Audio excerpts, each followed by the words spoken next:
se tu dogodki pojasnjujejo v pravi časovni in vzročni povezanosti. Samo tako bomo lahko zagotavljali resnico. To smo poskušali 13. julija 2010 demonstrirati Zojane. Najprej smo položili Venec v Narodni dom, tragični kraj nastipačnih ljudi. Najprej smo se spomnili žrtve fašizma in potem napravili ostalo.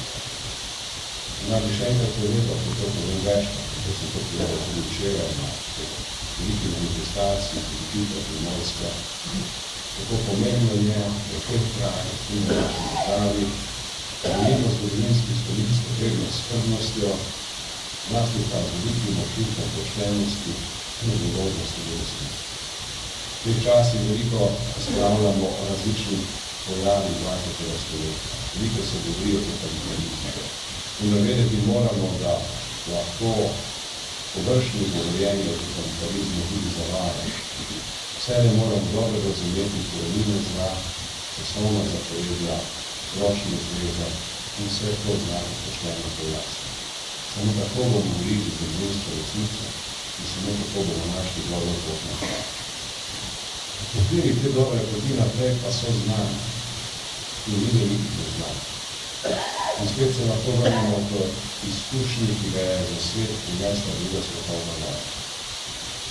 Leta 1948 je Generalna skupščina Združenih narodov sprejela univerzalno deklaracijo človekovih pravic.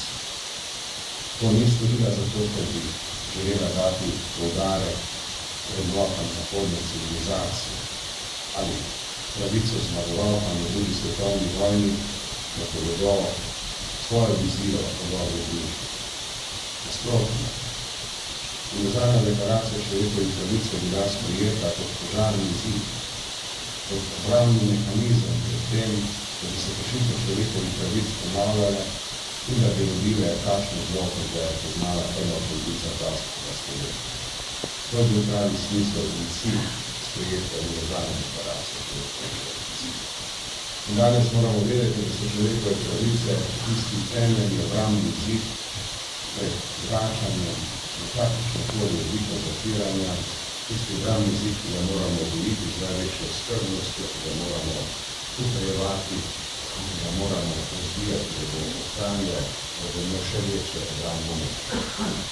Zato je danes tako zelo pomembno, da povezujemo spomine naše trpljenja iz preteklosti z zgodovinskimi izkušnjami in razumevamo človekovih pravic do tiste obrambe, ki moramo vsi skupaj voliti za to, da bo prihodnje boljše.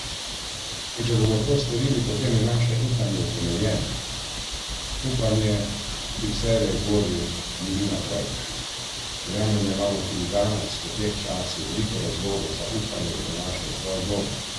In je dotakšen samo, da bomo znali ohraniti pravo, spoštljivo mero, pravi, spoštljivi odnos v resnici v zgodovini in če bomo znali zagotoviti temeljne pogoje za to, branjenje človekovih pravicah in drugih temeljnih odnosov. To je tisto, kar sem želel poudarjati v današnji slovenski priložnosti, ki sem še enkrat zahvaliti za vabilu. Želim vam optimizem, želim vam dobrega zdravja, želim vam danes tudi prijeten dan. Hvala lepa, da ste me povabili, kako se me interesovali.